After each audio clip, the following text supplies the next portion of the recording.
TV with your host, Kathy Baldwin. Unlearn the Crap TV is more than just a show. It's a movement towards breaking free from the disempowering structures designed to benefit the few at the expense of the many. It's about education, healing, and unlearning the detrimental beliefs that have been ingrained in society for generations. So now, please welcome the host of Unlearn the Crap TV, Kathy Baldwin.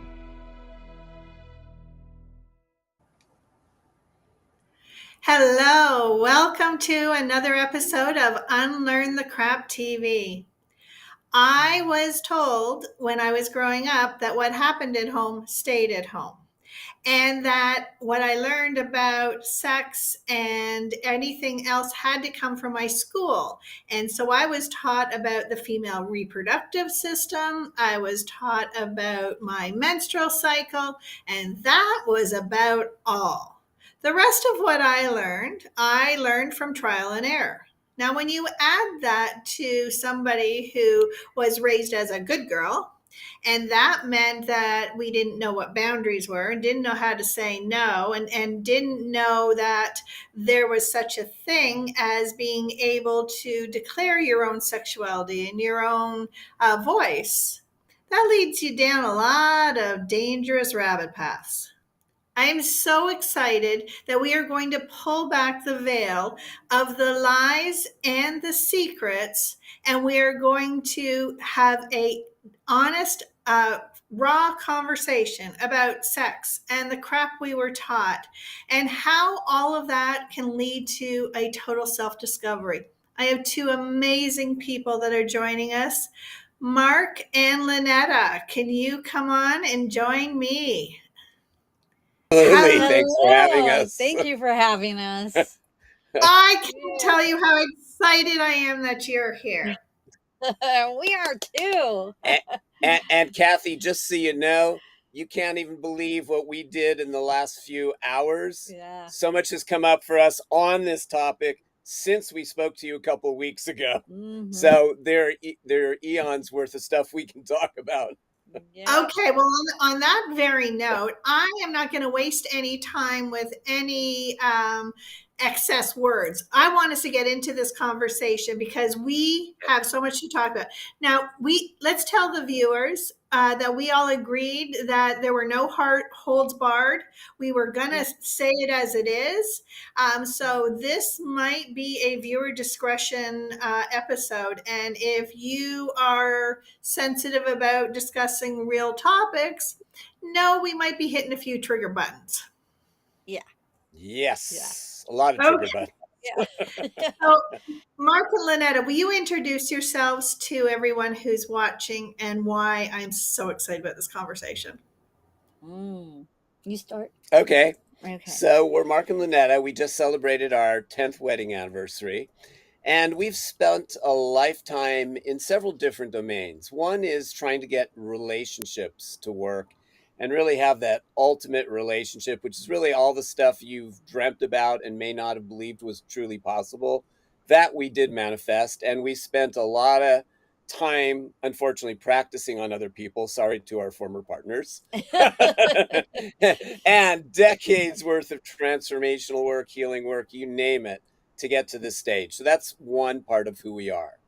Now, part of the reason we've had so much trouble is our backgrounds, in particular our biological families. We had a lot of physical trauma, sexual weird stuff going on, which we're open to talking about all of it.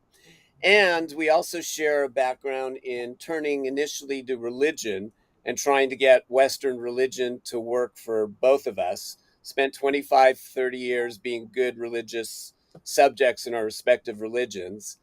And then eventually came around to what we'd call a spiritual viewpoint and kind of like reworked all of our lives using this new viewpoint, which we find to be totally empowering. No more judgment, sin, all that stuff gone. It's just being fully authentic with who we are, what's real, and finding what works for both of us. Yeah. Did I miss anything? Well, that's a really good start? intro. That's a great intro. It's a great intro and a great start. So let's start with unlearning the crap. What I learned about sex and relationships were my parents were teenagers who got accidentally pregnant and had to get married. And the only thing I remember my parents telling me was sex was fun. That's all I knew. Mm. Wow. So, what was the crap that you came into? I didn't know about all the emotional baggage, and I didn't know about the vulnerability, and I didn't know about boundaries or any of these other things. Yeah. Yeah, well, I'll jump right in and share what I got from my upbringing was my mom said that I need to take care of my man in the bedroom, and it's more important that I cook in the bedroom than in the kitchen. So that was how I would keep my man. And I didn't know what that meant because she didn't explain how I would do that, you know. And then my dad, I remember when I was like a teen, like 15 years old, bringing home a boy for the first time. And my dad was very rude to him. And then when he left, he said, you know, all he wants is to get in your pants. So that was my introduction from my dad to why boys are attracted to me is really just to get into my pants. So I got a clear message from both parents that it was all about sexual objectivity and basically hooking my man with sex to keep him. And let's go further back if we could. Yeah. Because we both have had revelations, you'd call it memories, of sexual abuse, if you want to call it that both of us experienced at the hands of our parents. Yeah. Going all the way back to infancy. Mm-hmm. And if you're comfortable, if you feel it's useful, we're both open to sharing this. Absolutely. Lynetta's had some major revelations literally this morning that we've been processing. Yeah. And this kind of has influenced all of our lives. And, you know, Yeah. is that where you want to go, Kathy? Well, before we go to that, you two have a rule in your marriage. Can you share that rule? So I think this is so amazing. Sure. Which rule are we speaking which about? one? Which one are you talking about? Unpacking baggage. Oh, yes, we can share anything and everything from our past with each other. And it doesn't matter what time of day it is. You're both there for each other. No. Even if I'm attracted to somebody else or Mark is attracted to someone else, we can share that with each other. Yeah, anything and everything we do share. Yeah. And what enables that to happen kind of goes back to that, both to our transformational work and our spiritual viewpoint, which is there's nothing wrong with any of us at all, with what we feel, what we've done or not done. Like all the judgment, right and wrong is gone. And what we're really interested in is intimacy and empowerment. Yeah. And in fact, on some level, hope we don't disappoint too many of your listeners, but I'd almost say we find intimacy better than sex. Why? Like, it's so deeply penetrating. I know they say that about sex. Yeah. But man, you know, way more people will let you into their bodies than they'll let you into their soul, their heart, their head. Yeah. It's like, man, to penetrate that is so much deeper than the way most people do sex. Yeah. Yeah. If you combine the two, awesome. Yes, you can. Yeah. So what were your revelations, Lynetta?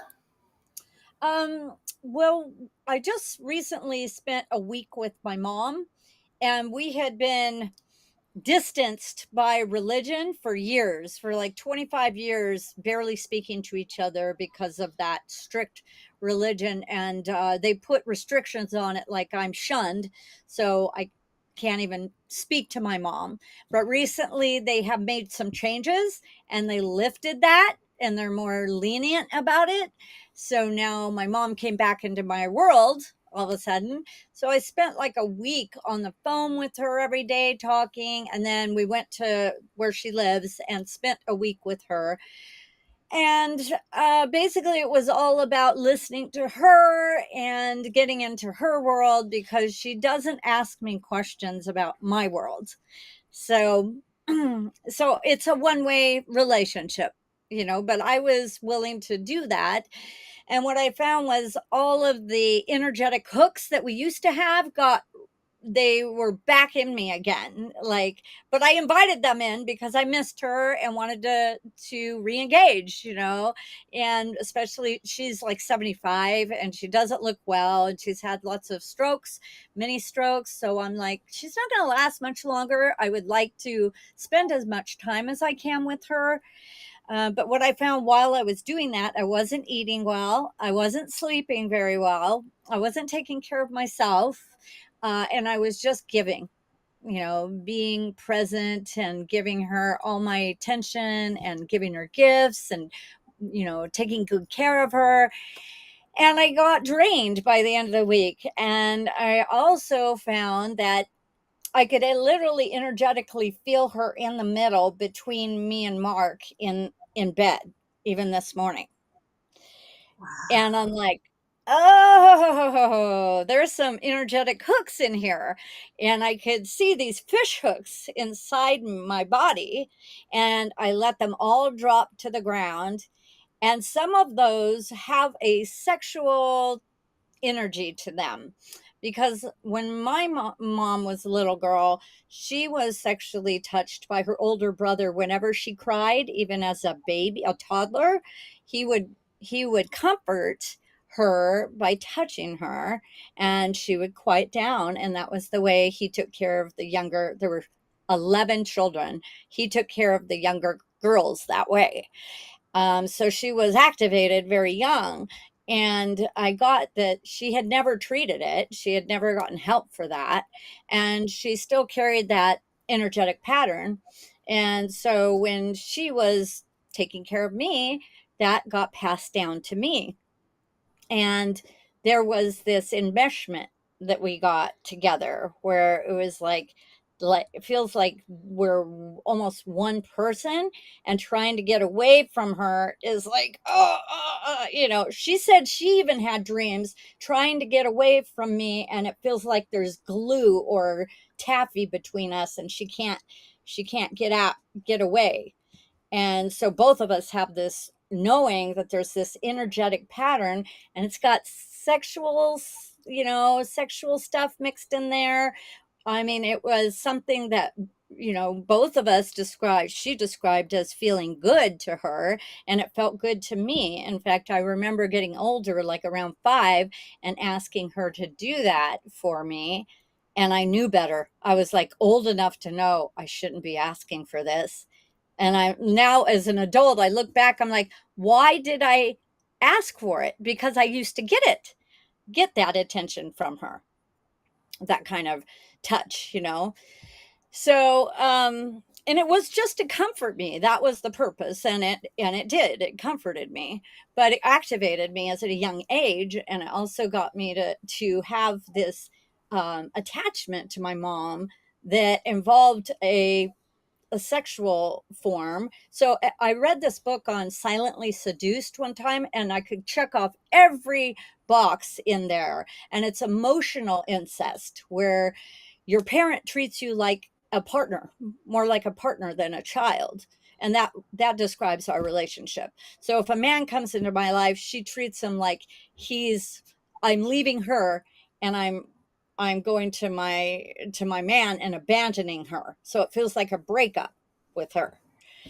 So it's like, okay, I'm still, even now, all the work I've done to clear all that out, and I'm still because I opened that up and invited her in. So this morning I could see the hooks just falling to the ground into this big pile, and I just turned them into molten gold, like the alchemist, just turning it into gold. And then it became this big gold energy ball. And then I just brought it back, because that's my energy. but it's all purified and cleansed by fire. And that's how I process and how I clear the crap out and purify it and bring my energy back to me. That's my purity and innocence and my energy to enjoy. And all of her energy is now released from my body. Now, that was the end of the process we did this morning. There was another piece we did before where we used a lot of tools. And one of the best tools we use is making distinctions. Yeah. So we really talked first about what is sex? Yeah. Like, what's really going on with sex? And we talked about, and Lynetta was first like, well, you touch the nerve endings and there's all this excitement, whatever. It's like, yeah. But what happens then is hormones get dumped in the bloodstream. And those hormones cause us to feel really good, loved, connected. Mhm. So the sex act creates this feeling in the body from all the hormones that get released. Mhm.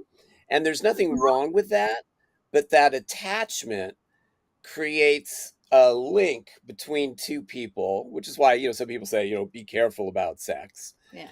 And in this case, it created between Lynetta and her mom, but her mom kind of used it as a way to control Lynetta. Yeah. She wanted her hooked. Yeah. She almost, as she said, she wanted her to herself. Yeah. So we first kind of acknowledged that whole aspect of sex. She wants to jump in. Oh, yeah, go ahead. Can I ask you to hold that? Because that sounds like a really important piece, and we have to break to commercial. Oh, yes. Of course. Yes. Yes. What if there were a super tiny device that could diagnose the brain and is smaller than a single human hair? What if you could see inside the brain to help an epilepsy patient during surgery or to help the fight against Parkinson's disease?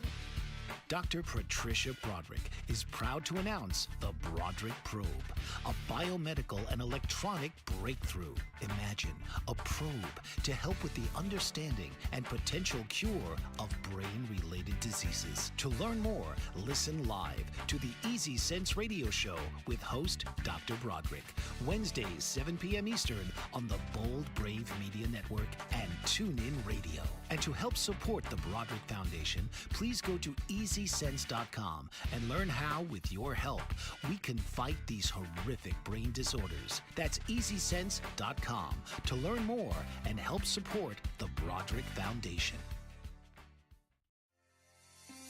Author, radio show host, and coach John M. Hawkins reveals strategies to help gain perspective, build confidence, find clarity, achieve goals. John M. Hawkins' new book, Coached to Greatness, Unlock Your Full Potential with Limitless Growth, published by iUniverse. Hawkins reveals strategies to help readers accomplish more. He believes the book can coach them to greatness. Hawkins says that the best athletes get to the top of their sport with the help of coaches, mentors, and others. He shares guidance that helps readers reflect on what motivates them, rediscover and assess their core values, philosophies, and competencies, find settings that allow them to be the most productive, and track their progress towards accomplishing goals. Listen to John Hawkins' My Strategy, Saturdays, 1 p.m. Eastern on the BBM Global Network and TuneIn Radio. So, welcome back. We've been talking about sex and the lies and the what we learned from our childhood. And it basically sounds like we all had the same sort of upbringing, that sex was an exchange, and we didn't really understand the ramifications of what it does to our mind and our body and our soul when it gets enmeshed incorrectly. Mm-hmm. Yeah, it wasn't an exchange of equals. Yeah. It was a parent and a child, and the relationship's not supposed to be that way. And that's really the problem, that it wasn't done consciously. It was used as a tool. And unfortunately, I'd say that using sex as a tool is something Lynetta took away with it, Yeah. because she basically used that her whole life. Yeah. She used sex as a way, To hook a man. To hook a man. Mm-hmm. And, she was a master at it. And I tried it on him. I was the first man she couldn't hook. She tried her best. Nothing would work. And what really confused Lynetta was I knew he wanted me. She knew I wanted her, but she couldn't figure out why. Why does this man want me if I'm not able to hook him with my sensuality and looks and all that good stuff? I can hook every other man. All my assets usually work. And the problem with that is it becomes a matter of control, of who has the control. So Lynetta, if you're using sex as a power to get Mark, which is what you were taught, right? That in the bedroom, use this to hook your man. And I know that in our culture, we were taught that there's so many lies that we were taught, that women were responsible for making men aroused, but we couldn't do it and because in certain ways, because then it would take men out of there, and it was all of our responsibility. And there's a lot of crap that got attached to that. Yep. Yep. How did that affect you, Lynetta? Well, I definitely got the message that I was a sex object. I got that from mom and dad, both sides. But how did that make you feel as a person? Well, I thought I was hot stuff when I was younger because I got lots of attention. I mean, I'd walk down the street and literally whiplash, like all the people whistling, all the people looking and whistling, and I got lots of attention. So my ego had fun with it at first, but then it left me feeling really empty, because no matter how much intimacy, sexuality I wasn't having intimacy. I was just having sex, and I was feeling, I felt very empty inside, and like I was a big walking donut with a hole inside. Yeah. Mark, how was the crap that you were raised with? Because I know that you as a man and a different religion came to it from a whole different crap load. Yeah.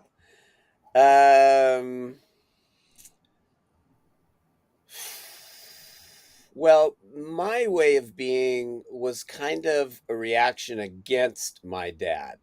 In other words, my dad, he actually grew up in Latin America, and he was kind of the man who would whistle at a beautiful woman walking down the street.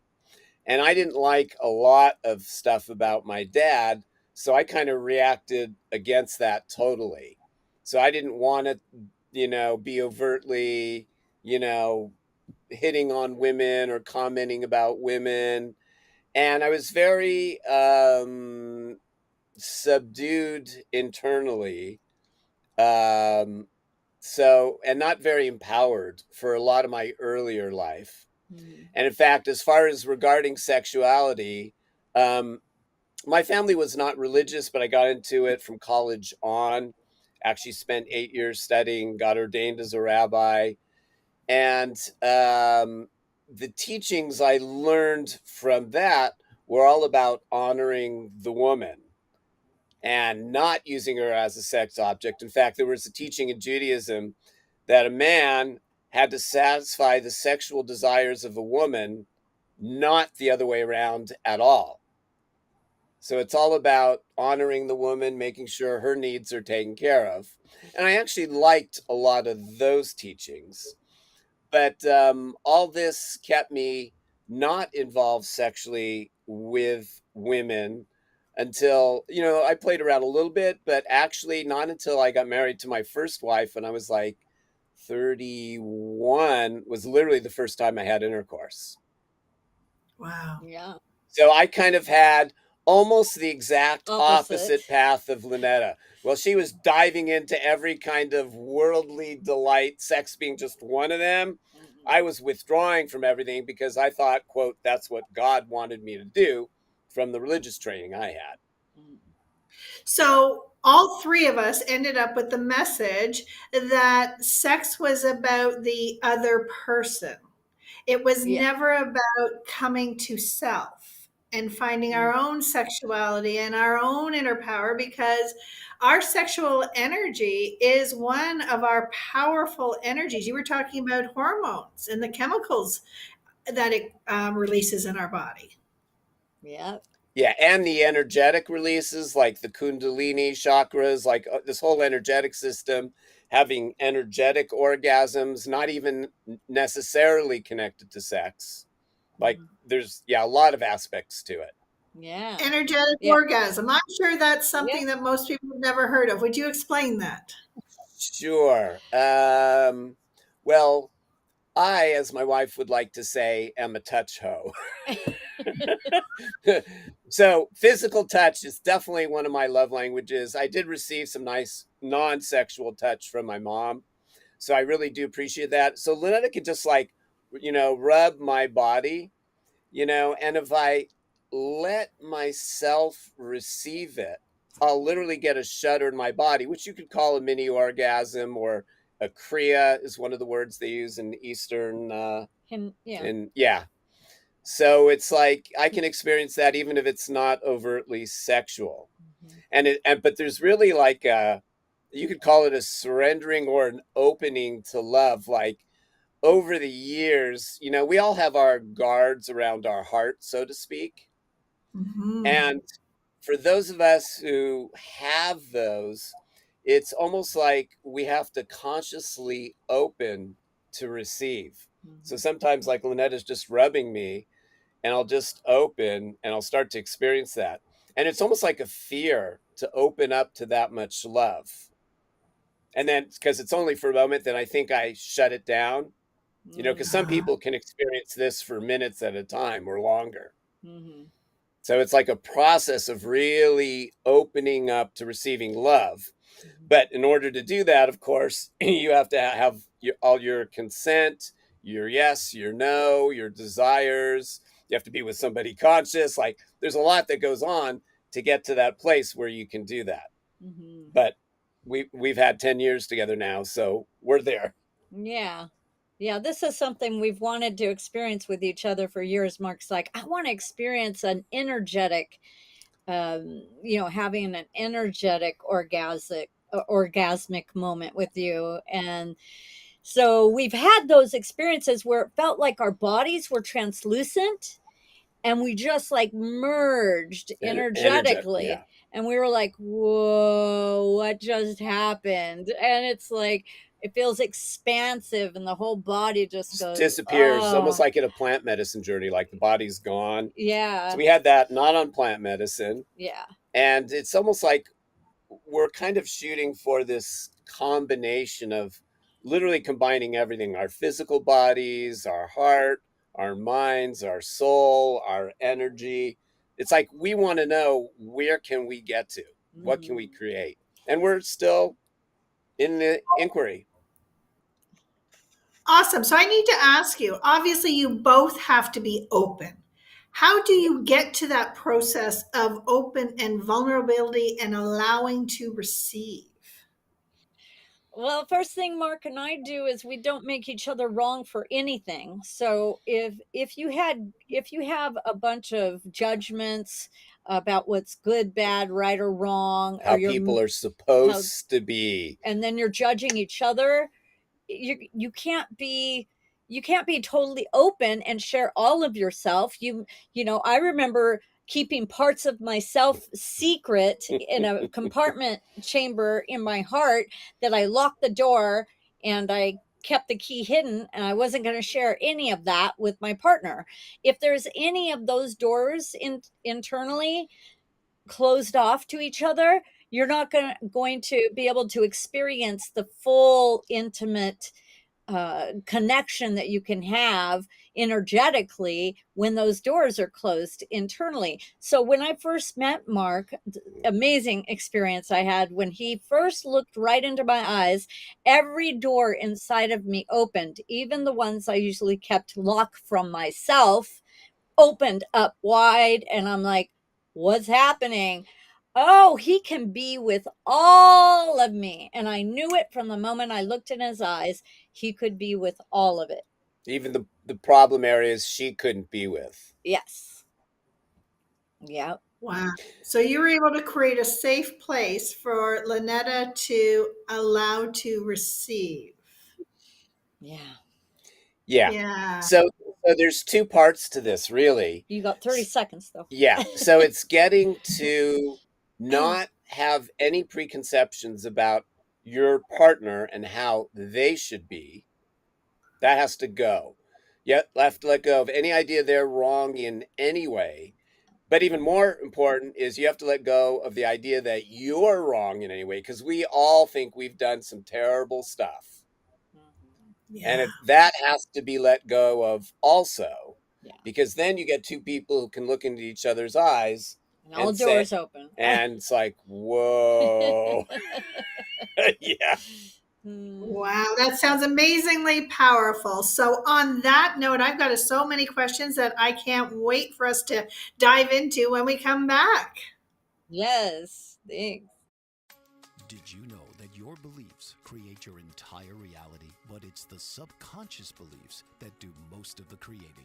Belief shifter and life coach Shiraz can help you identify those limiting beliefs and eliminate them, often in a single session. Like it was almost instant, like I had relief right away. Creating better health, relationships, careers, and finances. Let Shiraz help you step out of safety and into awareness. Definitely something's happening. It's like a flow inside. It feels good. Whether in person or online, Shiraz provides personal coaching, belief shifting. Visit Shiraz at energeticmagic.com or call 416-529-7429. Energetic Magic on the BBM Global Network, Tuesdays at 7 p.m. Eastern. Find your greater happiness. Be well. Be aware. Be magical.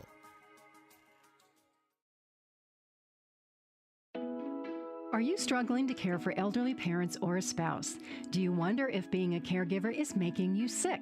Are you worried about taking time off work to care for elderly parents and balance work, life, and caregiving?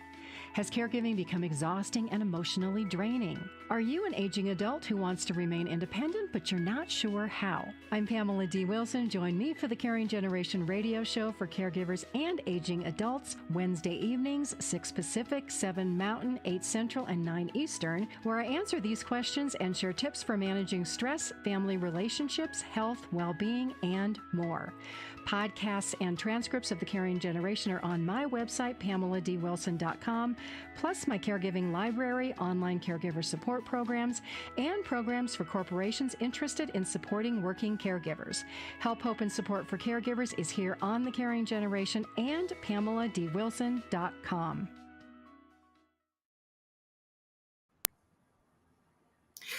Well, what you said, Mark, sounds utopic, but I'm going to play devil's advocate. Okay. Please. And I'm gonna bare my soul here as well. I am one of those women who have suffered physically by fibromyalgia, adrenal fatigue, stress. My body is not something that I feel very sexy or proud of. And so I know there's a lot of people who talk about hiding themselves, under the covers, by dark, and not letting your partner see those parts of our body that we have shameful moments on. Mine is my belly. That's where cortisol lives, and that's where it hides. And for me to even just talking about this, I'm getting emotional. The idea of somebody having the ability to judge when you're that raw, how do you handle that? Well, my belly was my place where I was always like, oh, don't touch, my mom always taught me that you should be holding your belly in all the time. That's what she always did. She held her belly in. So I got this real clear message. I better make sure I have a flat belly and hold it in.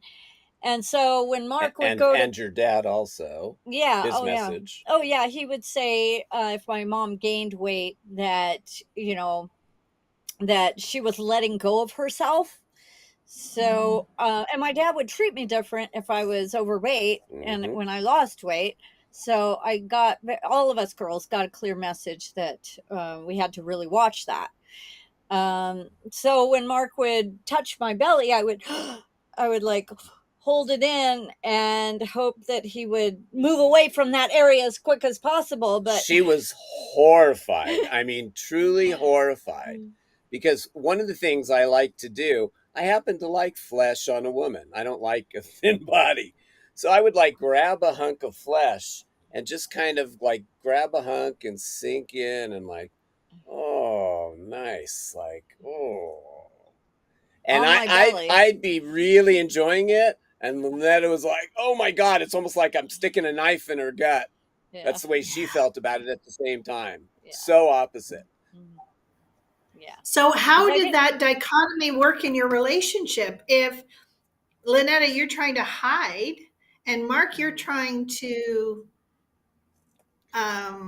Yeah. embrace it. Oh, yeah. Yeah. Yeah. Enjoy it. Yeah. So there were a Yeah. couple things I shared that helped in addition to doing this. One is we talked about where this whole thing came from, how basically this was programmed into us. And one of the clearest presentations of that was in Fiji before American TV came in. The ideal Fijian woman was like definitely hefty. Like eating well was a sign you were an attractive woman, you were healthy, you were going to be a good mother.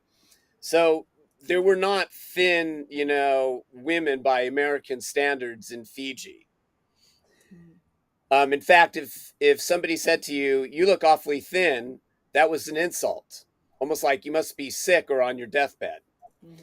So when American TV came into Fiji, and all of a sudden they saw all these role models of thin American women, within 2 years, about a third of the girls in Fiji had eating disorders.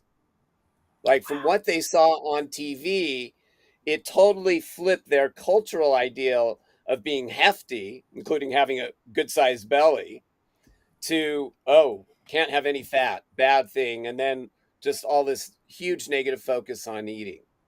So that was just one example how it's not, quote, natural that we have this abhorrence of our bellies, for example. And every man or woman's got some area of their body. Could be their belly, could be their arms, could be their thighs, could be their chin. And men too, love handles, whatever. That, oh my God, that's just terrible.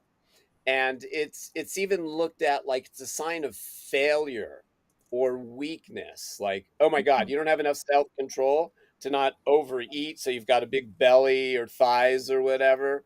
It's almost like we're a failure in life, but it's all been programmed into us. So partly it comes from culture. So that was one thing we did, is to talk about.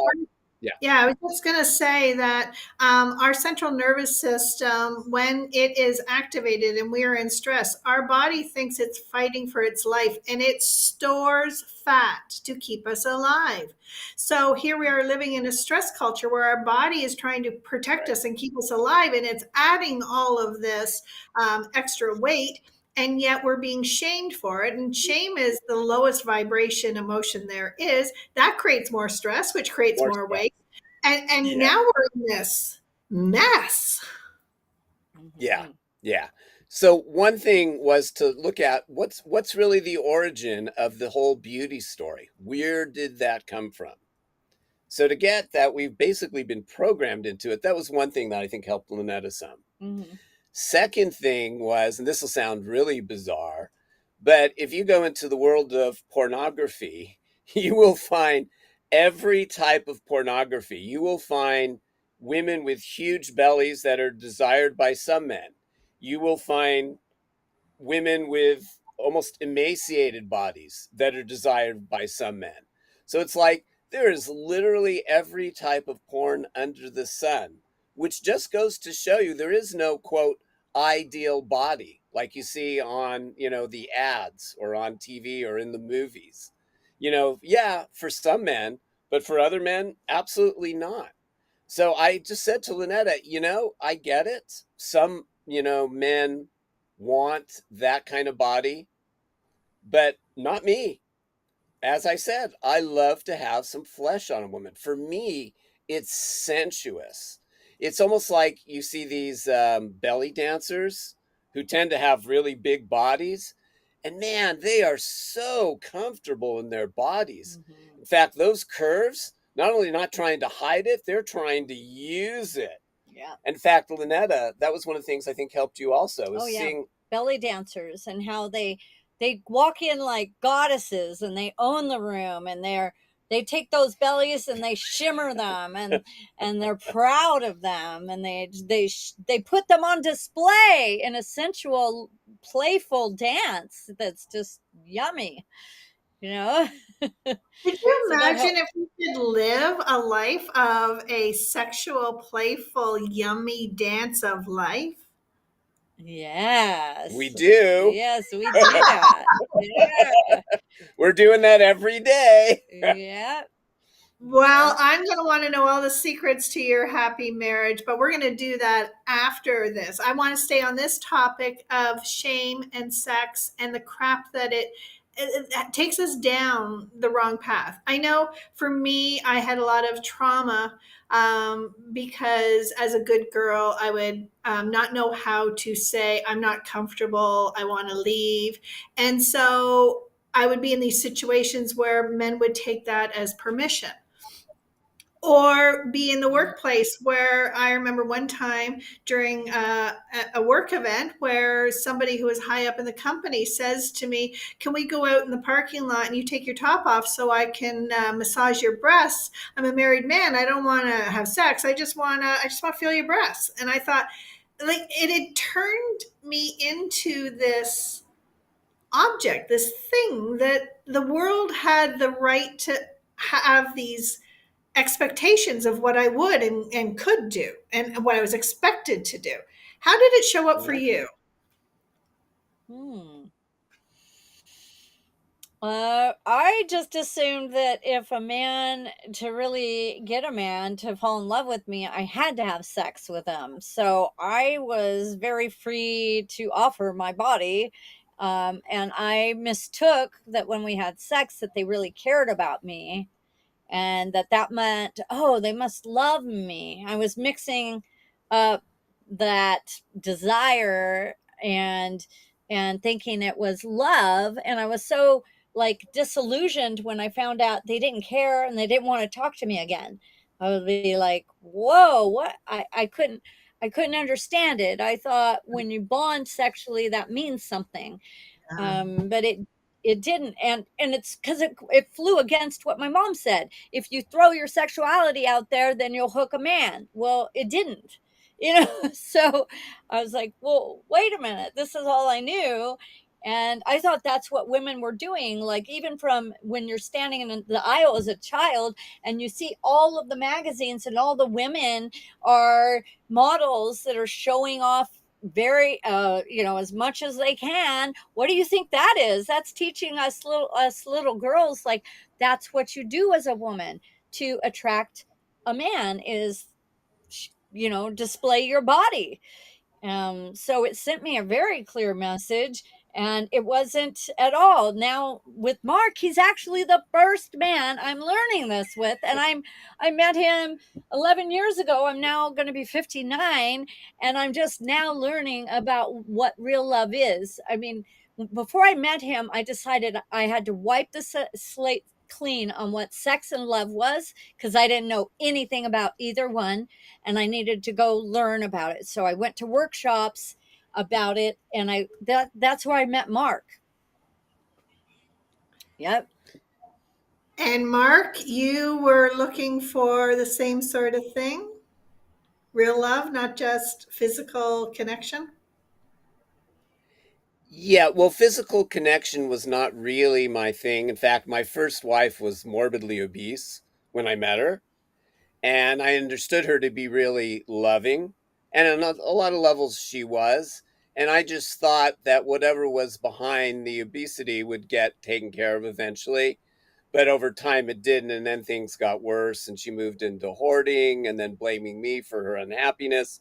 Till finally, after 21 years, I said, we're done. Like, I'm not putting up with any more of that. So sexual attraction, in fact, for me, if anything, it was a negative because of my reaction against my dad. So I almost didn't want somebody physically attractive because of all my stories that was emptiness, and shallow because of my dad. So in fact, Lynetta, when I met her, and still is, was so beautiful that like if she was just this much more beautiful, I would have been like, oh hell no, I'm not gonna go with that. Because for me, it's not about that. In fact, in my Jewish training, on Friday nights, traditionally, the husband sings to his wife the last proverb from the book of Proverbs, which is called a woman of valor. And it literally ends, a woman who is beautiful or gorgeous, that's a waste. That's vanity. That's useless. But a woman of vision, now that's something to be praised. So literally, a husband sings that to his wife, and I did that in my first marriage every night for 21 years. That this is what's really valuable for a Jewish husband. This is kind of wife he wants, not beauty. Nothing against beauty. That's not number one. It's like, I just call it, this is a fringe benefit I get. I didn't marry her for her beauty. I actually married her for her desire to live, her desire to overcome her challenges and not just survive, but thrive and become fully empowered. Like, I actually made a declaration when my marriage was ending, my first marriage, that I wanted a woman in the future who was loving and powerful. Now, loving is kind of easy, but loving can mean you give yourself away. You're not really empowered. And I wanted a combination of loving and powerful. And I didn't even know what that was going to look like when I said it. I had no idea. I'd never seen it in my life. No role models, no examples. But I just made a declaration. This is what I was going to have. And then I literally met Lynetta like 4 years afterwards. And then when I saw her, I was like, oh, this is what I've been looking for. I wanted a partner who could go the difference, who's a true, what I'd call a spiritual match, who does her inner work, who's totally authentic, will look at everything. She wants to grow. I want to grow. We support each other, and we're just totally aligned in our life purpose. I love this story because both of you came from relationships that were unhealthy, that were broken, that didn't bring the best out in you. And my whole purpose for Unlearn the Crap is that we're in this massive paradigm shift where we're all being called forward to bring the best of ourselves to the world. And that it needs to happen from a healthy, empowered, aligned place. And the two of you show that you can do that in a relationship. So many times Yes. we think we have to give up relationships in order to live healthy and aligned. Now, I know you've got this an amazing coaching program that you work with clients. Can you explain some of the testimonial or the success stories that you have with couples? Yeah. Well, we work with both singles and couples. Singles who want to manifest that relationship, or couples who are in relationship and could be in any stage from early to like, you're our last resort. Like, we've tried other therapists, and if you don't help us, like, we're done. So we've kind of worked with all these different stages. And we've worked with couples that were really challenged with fighting. There was just arguing and fighting, and they were going in circles and never resolving anything. And then we get them to a place where they really get into each other's world and they're really listening. And they're not trying to explain or justify or interrupting each other. They're like really, for the first time, hearing each other and understanding. That's what everyone wants, to be heard, seen, understood, embraced. And that's where the couples that we've worked with, we want to get them to that place. And that's where we've experienced seeing amazing transformation, going from not being able to speak without even fighting. Even this couple, we found out, was even hitting each other. And we're like, oh my goodness, okay, we can't support you guys in doing that. So then they turned it around, and now they're in a place where they're hearing each other. There's no more arguments, there's no more fighting, and they really get into each other's world. Yeah, there's certain. Sorry, Mark, before Yeah. you go on, I have to ask, is it possible to give somebody that kind of intimacy if you're not ready for it? You mean if their partner's not ready for it? What did you mean? If you can't, it's a whole vulnerability to be able to say, this is what I'm feeling, this is what I've gone through, this is my own shame, this is my story. And can they share that if they haven't done their own inner work? Yeah, because when we coach people, we create that safe container where these couples will share things with each other they've probably never shared ever in their life. And it's able to be received and respected. Oh, 100%. Yeah. Yep. Yeah. Yeah. Yeah. We create the container and show them, we're showing them how they can do that with each other. We'll model some of the listening skills, compassionate listening, communication, and then they'll do it with each other. So it really helps having a couple, because we give you a live example, and we'll give you a real life example of something we just went through. A lot of times when they're working on something, at the beginning of the session, we'll go, just so you know how real we are, here's what we're working on this week. It's not like we've got the ideal relationship and it's all la and there's nothing for us to do anymore except celebrate. We're working on stuff all the time. Yeah. It's not like you ever, quote, get there, but it just gets to be so much fun when you've got the skills and the tools that you just love doing the work. Yeah. Thank you so much for saying that, because we are raised in a society of fairy tales, and Prince Charming comes and they lived happily ever after. Happily ever after. I remember the first time that my ex-husband and I had a massive fight, and I didn't think we were going to make it through because I'd never had such a big fight. And when we got through it and I told my father that we'd had this big fight, I said, I didn't think we were going to make it. He says, yeah, that happens all the time. And I said, well, why didn't you tell me that? He says, well, I didn't want to scare you off. We're so afraid to tell the truth of what real love and intimacy looks like. Yeah. Now, by the way, you don't have to fight. Like, we never fight. Yeah. In other words, you can express what's real for you and have it be received and honored and understood. And there doesn't have to be any fighting, raised voices, hurt. When you do it in the right way, which is actually slower than the way most people communicate, we really slow down the communication, like where people want to, they say something, then they want to jump to here. And it's like, nope, stop. Let's just make sure you heard just what was said. And we just break it down to these incremental steps. And everybody can learn these techniques. It's not real hard.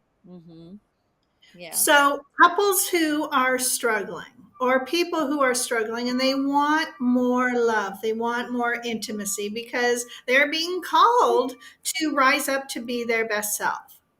Yep. How can they find you? How can they work with you?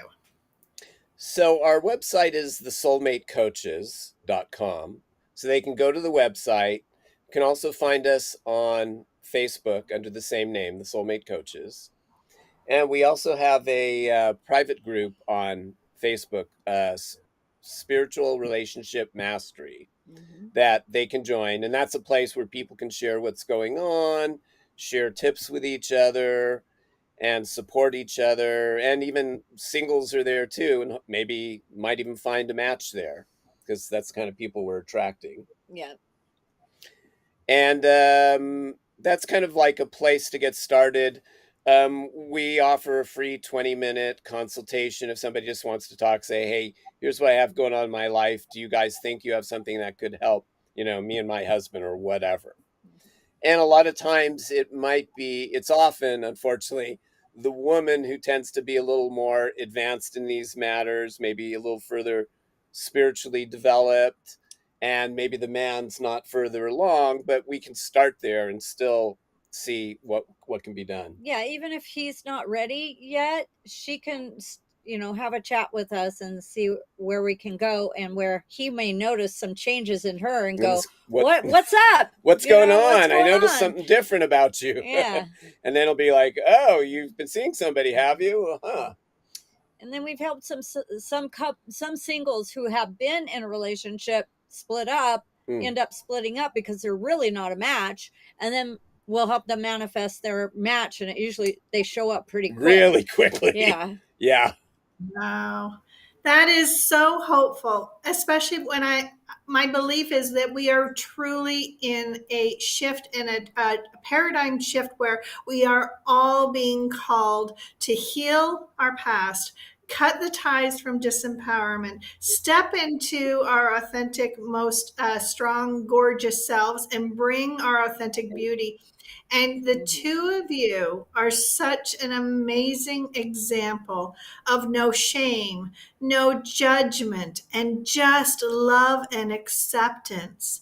And the fact that you're bringing this into the world through your example with each other, but how you're sharing that with the world, I have to say thank you, and I honor you for the work you're doing. Do you have any last words before we have to wrap up this conversation? I can't believe it's gone so fast. I would say just start with connecting with each other for those who are in relationship, and just look into each other's eyes with just total love, and open up all those doors inside and just connect with your love, and try that out. And you could breathe together. That's something that really can create a juicy intimacy right away. Yeah. Mark, you've got about 10 seconds. Do you have any wise words of wisdom? Yeah, get on it. Don't waste any more life. Life is too precious, too short. It took us about 50 years of misery with previous partners. Don't wait as long as you did to get help. There's no reason to try to figure it out yourself. That's a waste of your life force. So get on it. And if you think we can help, you know how to contact us. We'd be delighted to support you. Yeah. Well, on that beautiful note, I want to thank all of you for joining us today. There's so much more that I wanted to unpack and talk about, but we have so many things that we could have shared. I want you to know that at unlearnthecrap.com, we are here to question everything so that you can achieve anything, including amazing love and sex. Until next time, have an awesome day. Thank you, Kathy. Thank you, Kathy. This has been Unlearn the Crap TV with your host, Kathy Baldwin. Tune in each week as Kathy challenges you to rethink everything you know about personal empowerment and societal structures. Thursdays, 4 p.m. Eastern on the Bold Brave TV network.